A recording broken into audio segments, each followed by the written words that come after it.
Здрастуйте, шановні! Як мене бачите, як мене чуєте? З вами я, дідусь Хохол. Прошу писати в чаті, якщо добре видно, добре чути. Почнемо наш сьогоднішній прямий ефір. По-перше, я хочу вас попросити ставити лайки, коментувати, підписуватися, хто ще не підписаний, обов'язково. І давайте вже починати. Я думаю, інтернет є, звук теж повинен бути, але питання в тому. Сьогодні в нас серйозна, на мою думку, навіть дуже серйозна тема. От закінчення війни, як ви уявляєте оцей от процес закінчення війни? Виходжу в двір, наприклад, питаю кого-небудь, як ти собі думаєш, і не просто там якусь стару людину похилого віку там або а молодих людей. І вони от починають, навіть дуже часто задумуватися над тим, що означає це закінчення війни. Якщо взяти такий невеличкий екскурс в історію, була от у нас Велика Вітчизняна війна або Друга світова. Як вона закінчувалася? Там визначився переможець, був армією, вермахтом германським, підписаний акт капітуляції, а потім, через десь місяць, був підписаний протокол закінчення війни, де були вже різні вирішені політичні питання. Тепер давайте переходити до нашого випадку. Це було у тій війні, де хтось когось переміг. І то у Великій Вітчизняній американці підписували капітуляцію із генерал-полковником Йодлем, потім СССР на вимогу Сталіна підписував другу капітуляцію уже із Кейтелем. І така була нерозбериха. А потім уже через місяць було вибрано така ситуація, коли був підписаний протокол закінчення війни. Тепер беремо наш випадок. Росія, Україна. Військові, звичайно, комунікують зі собою, там, якщо вже доведуть якусь із країн до того, що вона буде не в змозі продовжувати війну, тоді буде підписуватись акт капітуляції, що я прирівнюю до припинення вогневих дій, припинення оцієї стрільби, так як вимагає ото Трамп та інші політики. Або якщо буде вивід військ російських із України, це теж буде прирівнюватися як до того акта капітуляції. Це, мабуть, рівноцінні такі дії. А потім уже під тиском світової спільноти повинен все-таки бути підписаний протокол закінчення війни. І от питаю я людей у себе в дворі, хто проходить там, як ви оце собі бачите, оце? Чи деякі мені відповідають просто. Кажуть, вийде наш президент, або вийде Путін, скаже, я закінчую СВО, будемо виводити свої війська із України, це буде закінчення війни.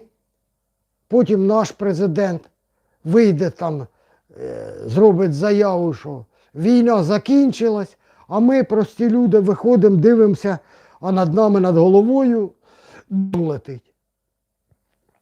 То це закінчення війни, чи як воно все оце. Ну ми, прості люди, нам воно, звичайно, ця історія якби і не потрібна зовсім. Але ми повинні уявляти ті процеси, які в нас будуть. Хай не завтра, але ж ця війна колись буде закінчуватись. І сам процес, як це буде проходити, зараз робиться історія. І ми повинні уявляти, що у нашій хоча б уяві, що ми хочемо, як ми бачимо цей процес закінчення війни.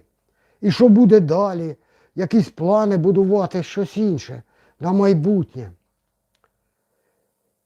От перше оце, як воно закінчиться. Те, що війна Росією вже програна, можна так сказати елементарно. Уже багато є таких другорядних чинників, які про це говорять.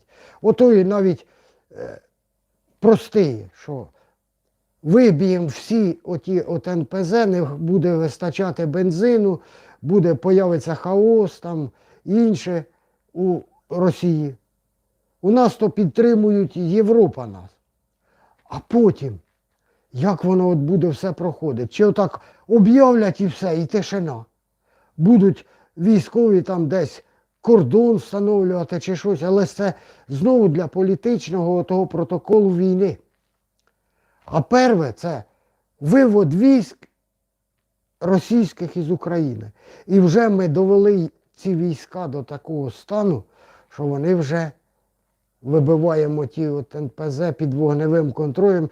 Це так, як оточення, ну, можна сказати, якщо порівняти, то це ніби пройшла ота от Курська битва. І отут уже наступати на Москву, так як СССР захоплював Берлін, ми не будемо. Ми вийдемо на свої кордони, а далі світове співтовариство, підтягнуться ті ж американці, китайці, європейці і будуть отой от протокол війни політичний підписувати. Питання з ким?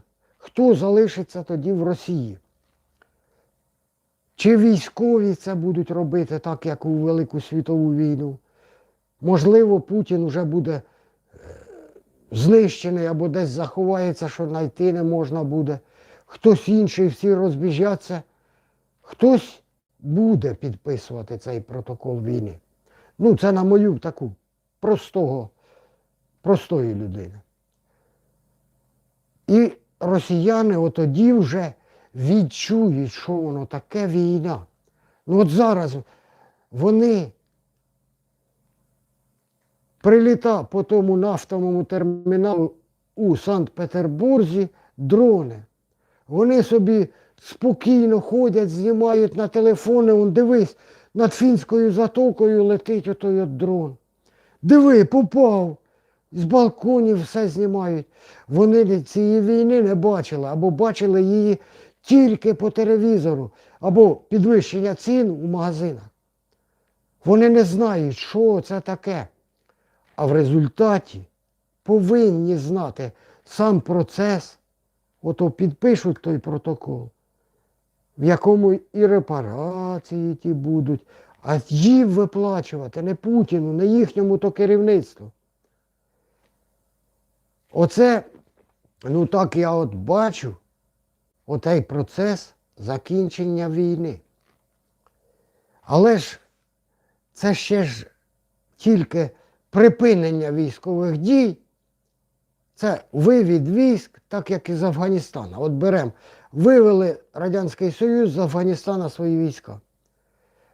Ніхто із нас не знає, чи був там підписаний якийсь протокол, акт капітуляції, як було у Північній Кореї. Ото розділення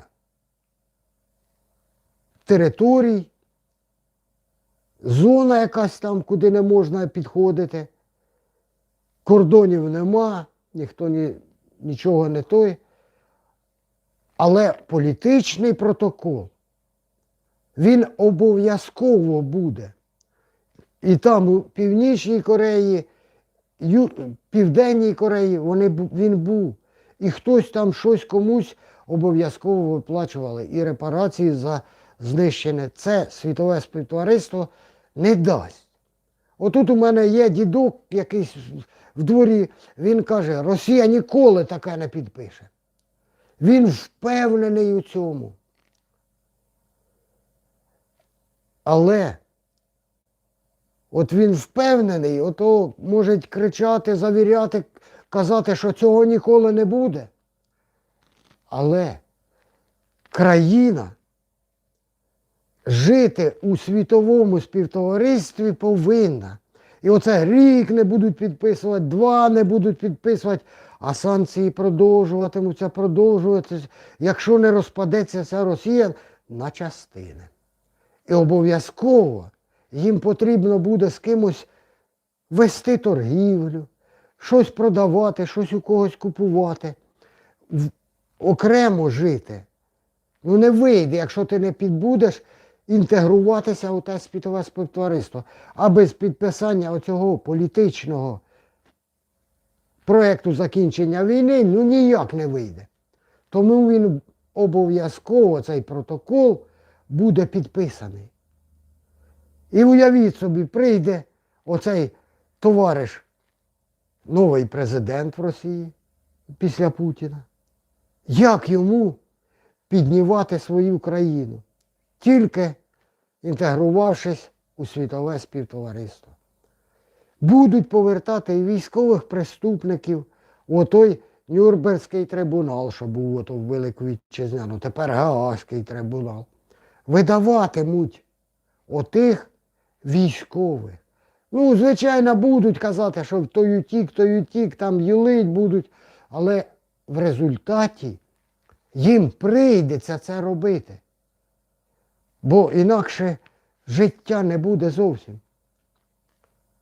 І от самі росіяни теж повинні розуміти, що вони зараз на грані того, що їхня країна, у що вони не вірять зовсім, їхня країна на грані існування знаходиться. І їм треба, так як нам, українцям, або відбивати навалу, щоб існувати далі, або перетворюватись на демократичну країну, і оцей протокол закінчення війни, і це все включає в себе. Вони теж повинні розуміти, до чого це все призвело. А вони ж зараз, як ото я вам кажу, що зовсім ніби не розуміють нічого. Що йде війна, вони з телефонами бігають і думають, що це тільки в телевізорі, а тут їх не торкнеться.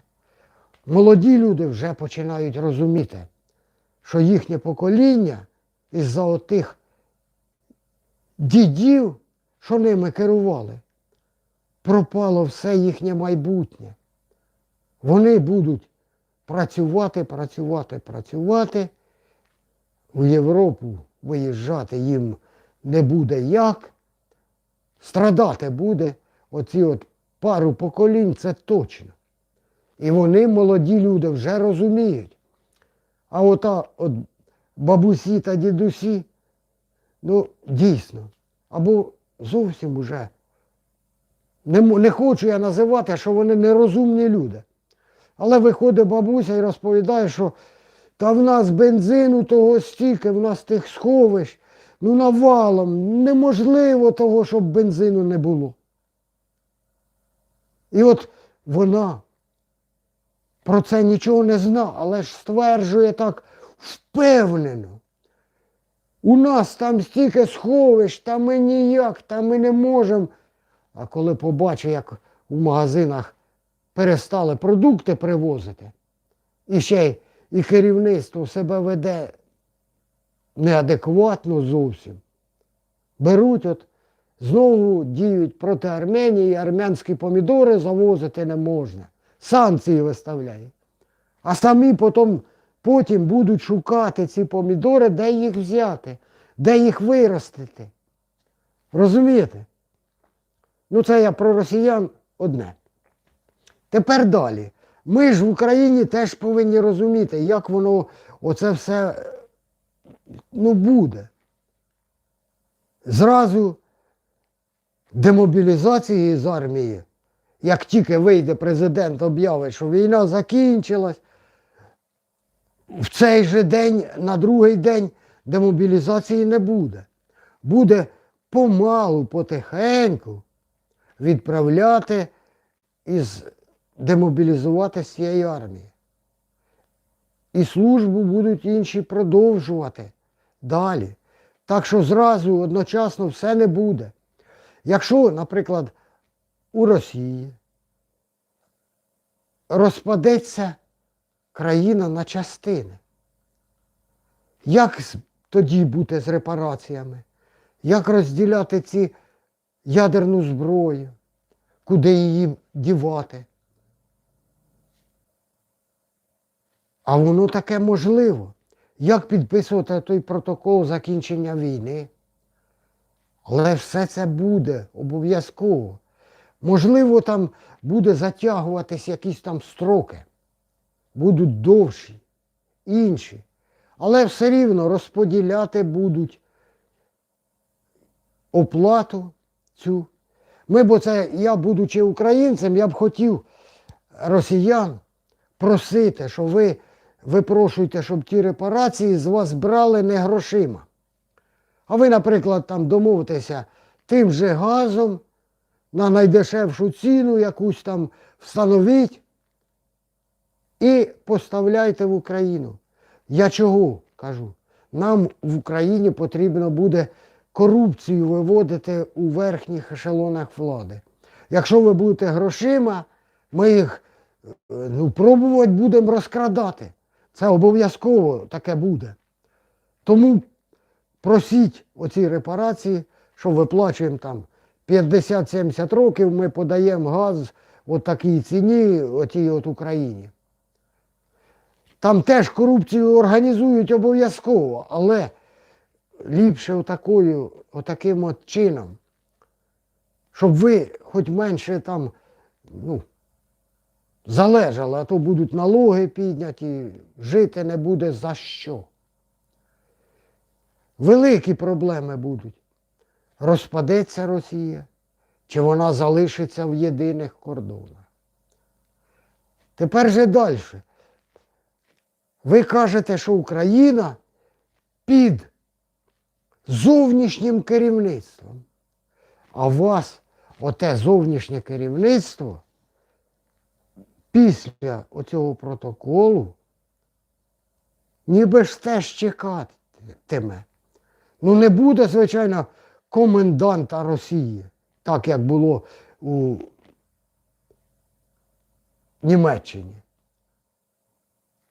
Але нагляд обов'язково буде за отими виконаннями ваших правил. Проведуться вибори.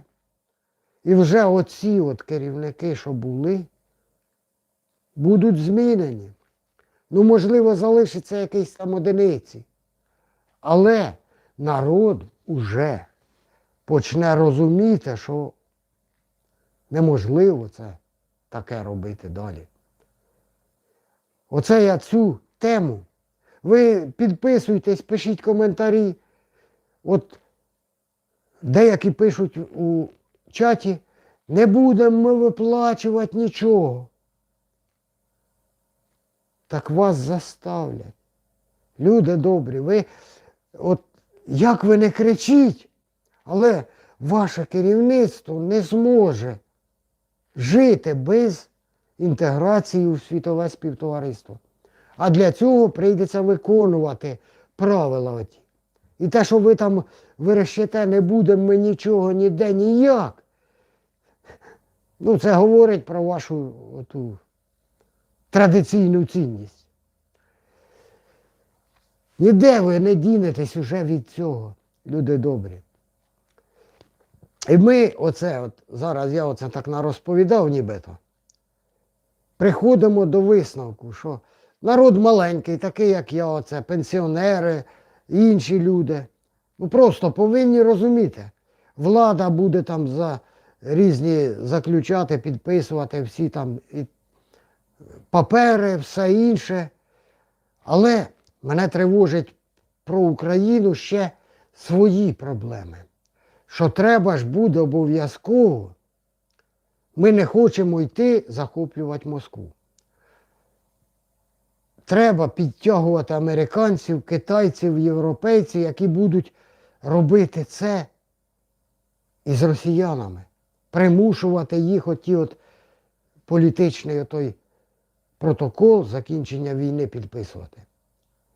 І тут мене тривожить, що наш президент, наша влада пробує тиснути на інші західні країни. А треба з ними налагоджувати контакт більш довірчий, щоб вони, виходячи з цього, тиснули на нашого противника таким чином, як треба нам, а не так, як вздумається їм. Оце такі проблеми будуть. А далі ж злочинців всіх розшукувати будемо. І в Гаазький трибунал строків давності нема. Будемо обов'язково відправляти їх туди, в Гаагу. Значить, робимо висновки, що перше, це акт капітуляції, або у нашому випадку припинення війни, вивод військ з території України. Далі, через якийсь там певний строк, місяць-два, протокол закінчення війни із політичними вимогами до країн. А потім нагляд за виконанням цих протоколів і рішень. Так що ви, шановні росіяни, попадаєте під повний зовнішній контроль. І вже не будете казати, що Україною керують. І Україна буде брати участь у цьому нагляді за вами. Пишіть коментарі, будь ласка, підписуйтеся, хто ще не підписався. Дякую вам за увагу. Та бувайте здорові.